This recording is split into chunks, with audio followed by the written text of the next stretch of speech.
Boa tarde, agora sim. Eu queria dizer para vocês o que vai acontecer até o fim. A gente tem aqui uma brevíssima mesa de síntese, depois o encerramento com o nosso superintendente, e aí teremos uma surpresa para vocês. Então, quem puder, aguarde, que a surpresa vai ser bem legal. Bom, eu e o PB temos aqui a missão de sintetizar um pouco os principais conhecimentos que a gente compartilhou nesses últimos 2 dias, né? E eu vou começar falando, né? E antes até de destacar alguns pontos, eu vou falar de pé, e obrigada. Como é que passa para aqui, né? Tá. Eu vou falar de pé, e aí antes de eu começar a fazer alguns destaques, eu queria devolver para vocês o que vocês contaram para a gente ao longo do evento com essas perguntas termômetro que mediram um pouco a temperatura por aí na plateia, para além das perguntas que vocês enviaram para os palestrantes e que eles gravaram, responderam no vídeo que agora está sendo disponibilizado no Hot Site. Tá? Então, vamos lá, relembrando, vocês viram o resultado na hora, mas agora eu vou passar tudo junto.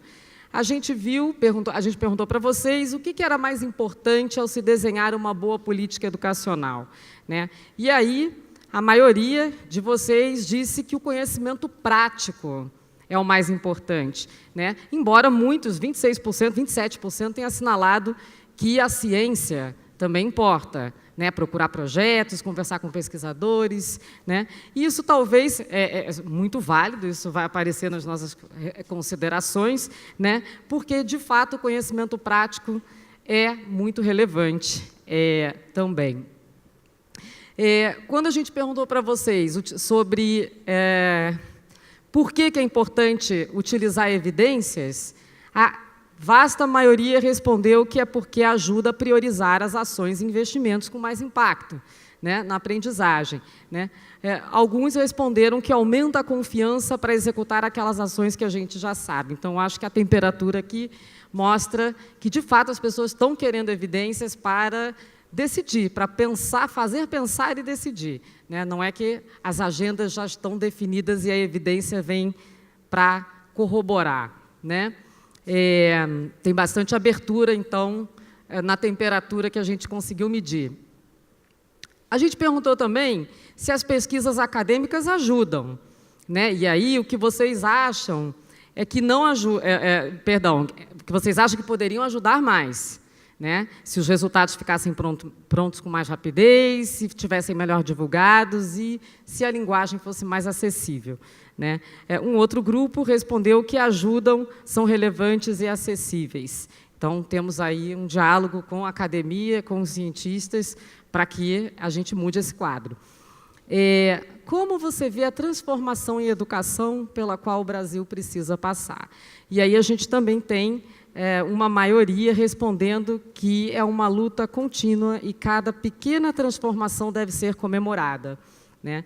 E a gente tem um outro grupo, de 38%, que diz que, enquanto as instituições brasileiras e as pessoas não implementarem um amplo conjunto de reformas, não haverá transformação, né? Então, isso foi um pouco que a gente ouviu de vocês, para além das perguntas endereçadas para os palestrantes. E eu vou começar perguntando para o PB, que é cientista, né, membro da Academia Brasileira de Ciências. O que você teria, então, PB, para recortar para a gente desses últimos 2 dias? Bom, eu organizei aqui, quer dizer, eu acho que a gente aprendeu um monte de coisas, mas eu tentei resumir isso aqui em 6 mensagens. Quer dizer, a primeira mensagem é que os desafios brasileiros da educação são enormes, né? E que talvez em nenhuma outra área da ciência, né, seja tão importante a gente fazer ciência com foco na utilização, inspirado na utilização, do que na educação, né? E aí, eu acho que eu volto um pouco ao que a Thelma falou, que evidência que importa é a evidência que transforma. certo? Então, nós precisamos de evidência com utilidade prática. A segunda coisa fundamental, que eu acho que apareceu também, eu acho que na opinião de todo mundo, é que a ciência está anos-luz da prática na educação. Ignorar a ciência é absurdo, mas mais absurdo ainda é a gente achar que a gente vai fazer uma educação, um desenho da educação ou gerenciar uma escola apenas com ciência. A ciência, ela consegue informar, mas é ainda uma parcela muito pequena do que a gente precisa fazer na educação. Então, todos os educadores precisam ter uma intuição, um bom senso e práticas muito boas, muito além da ciência. Em terceiro lugar, o Brasil é extremamente rico. Eu acho que a gente viu aqui, em vários exemplos, de Sobral, a Brejo Santo, a várias escolas no Piauí, e Brasil afora, Pernambuco, e Rio de Janeiro, e Santa Catarina, e Espírito Santo, e Goiás, com as inovações incríveis. Em todos esses casos, nós temos uma riqueza enorme de práticas pedagógicas e de gestão, espalhadas por todo o país, que são extremamente promissoras. Eu acho que se a gente pode dizer que a prática tem alguma coisa para aprender com a ciência talvez tenha até mais para aprender com a prática. Eu acho que o que a ciência no Brasil devia fazer é transformar, porque toda essa prática ela pode ser transformada em ciência desde que ela seja observada de uma maneira sistemática, adequadamente documentada e organizada. Então, eu acho que nós temos uma riqueza gigantesca de práticas que você pode transformar em ciência. E, portanto, é a ideia do Roberto Lente aqui, nós temos que fazer com que a bancada aprenda com o leito e que o leito aprenda com a bancada, senão a gente não tem sucesso. A quarta coisa é que a avaliação de impacto é absolutamente necessária. Se você não tiver uma avaliação de impacto, você não sabe se aquilo que você fez funciona. É tão simples quanto isso. Mas, evidentemente, que saber se alguma coisa funciona é só o começo. Como o Ricardo Henrique apresentou aqui no início, só saber que alguma coisa funciona não te dá informação suficiente para saber como é que você melhora, como é que você aperfeiçoa, como é que você redesenha. Logo, você precisa abrir a caixa preta, como Pedro Carneiro falou aqui para a gente tão eloquentemente. Tá certo? Precisamos abrir a caixa preta. E é impossível abrir a caixa preta sem um modelo muito sólido sobre uma teoria muito sólida de mudança. Nós precisamos de teorias de mudança muito mais detalhadas do que a gente tem hoje, para nós sermos capazes de juntarmos teoria com evidência e realmente entendermos o que acontece em sala de aula, o que acontece com o aprendizado dos alunos. Então, como dizia Kant, evidência sem teoria é cega, teoria sem evidência é inócua. Mas, em último e não menos importante, tem que existir uma relação muito próxima, como o Ricardo também colocou aqui no início, entre avaliador e gestor. O avaliador tem que estar preocupado com o sucesso do programa e o gestor tem que estar preocupado com o sucesso da avaliação do programa dele. Tá certo? Eu peguei uma frase aqui do Franklin Roosevelt, que eu acho bastante interessante se colocada nesse contexto, onde ele diz o seguinte: os educadores, eles não vão se importar com aquilo que o avaliador sabe antes dele acreditar que o avaliador se importa com o programa dele. Tá certo? Ou seja, eu não me importo com o que você sabe até eu perceber que você se importa com o meu problema. Tá certo? Então, essa relação entre avaliador e gestor, ela é fundamental para o sucesso do uso da evidência científica, o uso da ciência em sala de aula. Bom, eu também recortei algumas mensagens muito semelhantes com as suas, PB. Eu vou retomar, eu arrumei um pouco diferente, mas tem bastante interseção. Então, vou retomar esse slide da apresentação do Ricardo Henriques, né, em que a gente organiza os usos de evidência, quais são os tipos de uso de evidência, né? E aí o Ricardo falou para a gente que a gestão já usa bastante evidência no monitoramento, né, de resultados, de ações, e que a fronteira é justamente a gente avançar em saber o que tem que colocar no plano de ação, né? E a outra fronteira é a gente avançar qual é o impacto da minha ação. Então, o que a gente aprendeu? Vou falar primeiro da fronteira do conhecimento sobre o impacto da nossa ação, e aí, repetindo o PB, vimos que para essa pergunta, realmente a ciência diz que precisa ter um experimento, né? E que a gente viu que dá para fazer sorteio, né?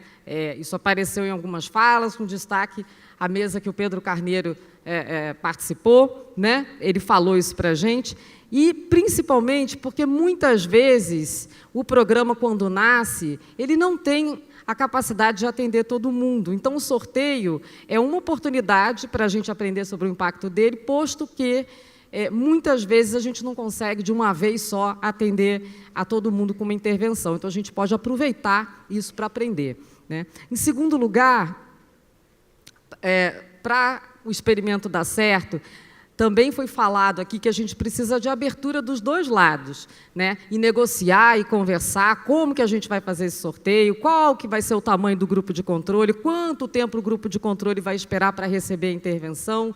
Então, isso tem que ser conversado, negociado, e quando a gente não se entende é porque falta abertura ou de um lado ou de outro, né? E, voltando para o que o PB terminou, dizendo, né, no final da fala dele, relação de avaliador com gestor é baseada em confiança. Se a gente não constrói esse vínculo, não confia um no outro, a gente não consegue ter essa abertura e não consegue fazer o experimento. Mas é possível, né?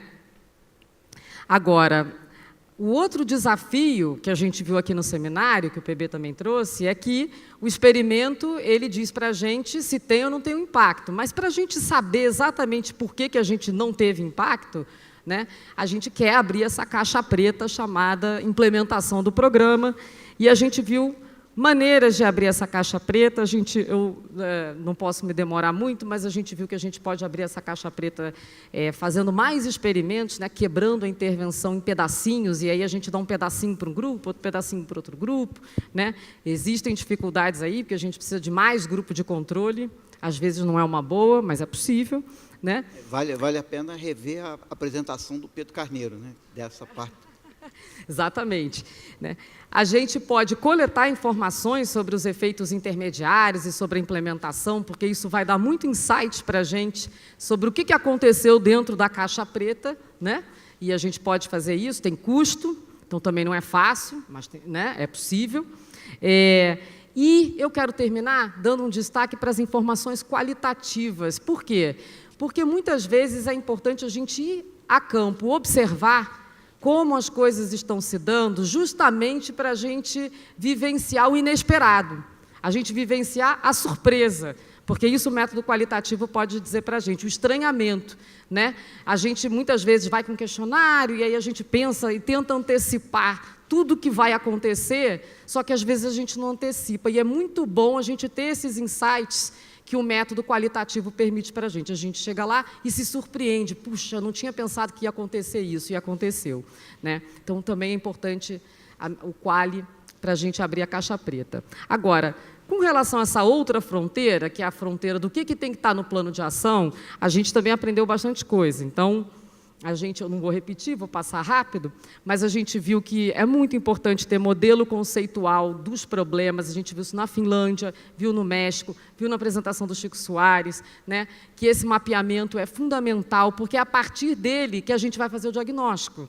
né? O que daquilo tudo que está mapeado é o nosso problema, né? E aí a gente vai coletar evidência e pensar e discutir para saber qual é o nosso problema. E o Aí Chico, tem a fase de Mirella, desenhar a ação para resolver o problema. Mas, Mirella, o Chico deixou claro aqui a importância da gente criar uma linguagem comum, né? Se a gente não desenvolver uma linguagem comum, nós não vamos conseguir avançar nisso. Exatamente, né? O Cláudio também falou bastante disso, né?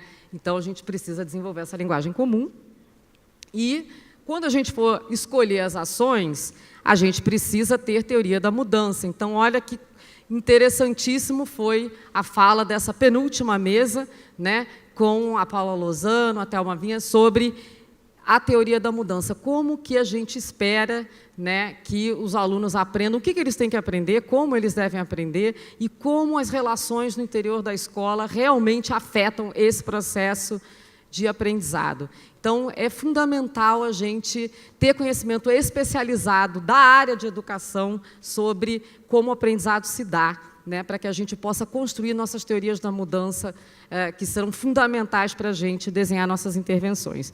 E, por fim, vou falar de meta-análise, porque a gente viu muitas mesas falando de meta-análise, o Herb falou, o André Portela, o próprio Eduardo Macedo também falou sobre meta-análise, e o Roberto Lente falou de meta-análise. Greg falou, né? Exatamente. O Greg falou, o Greg ressaltou, fez uma fala falando bastante do padrão ouro, que é o experimento também. Então, com relação especificamente à meta-análise, eu queria destacar o seguinte, que elas são, nos trazem evidências que ficam ali, como eu disse na primeira mesa que eu participei, na prateleira, né? E a gente tem que saber buscar. O André Portela, o Herb, mostrou vários lugares onde a gente pode buscar meta-análise no Brasil, né, fora do Brasil, para a gente poder estudar o que intervenções de outros lugares podem responder para aquilo que a gente está querendo fazer. Mas o ponto de atenção que a gente viu aqui também é que a gente, para interpretar essas outras experiências, precisamos entender qual foi a ação que foi implementada lá, porque a gente vai ver o impacto, né? Meta-análise, como o André explicou para a gente, é uma maneira da gente somar o impacto de diversas experiências que tentaram fazer a mesma coisa, né? Mas qual é a ação em si? Então, a gente tem que estudar direitinho e ver que ação é essa. A gente tem que saber as condições de implementação, o Greg falou disso, muitas pessoas falaram disso, né, para interpretar esse dado, e a gente tem que entender o contexto também em que essas avaliações, esses programas aconteceram, para que assim a gente realmente possa utilizar da melhor maneira possível as meta-análises. Mirella, que uma coisa que foi colocado bastante, de que uma avaliação de impacto diz alguma coisa, mas não diz muito, né? Várias avaliações de impacto apontando na mesma direção, feitas em contextos diferentes, começa a dizer muito, né? Então, a meta-análise, na medida em que você junta várias avaliações de impacto feitas em contextos diferentes, é muito importante, que é outra coisa que foi bastante ressaltado ontem e hoje aqui. É verdade.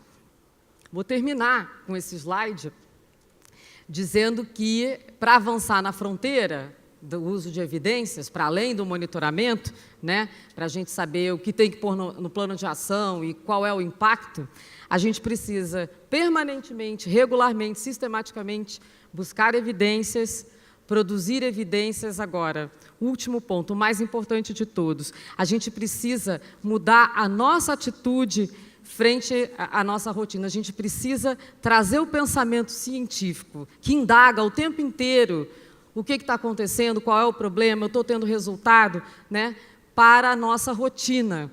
Porque se a gente muda nosso jeito de agir, a nossa atitude, com esses questionamentos permanentes, qualquer evidência que a gente usar vai ser útil, seja a evidência de experimento, as evidências quantitativas outras, as evidências qualitativas, porque a gente vai ter uma postura, né, de busca do que fazer e como melhorar, né?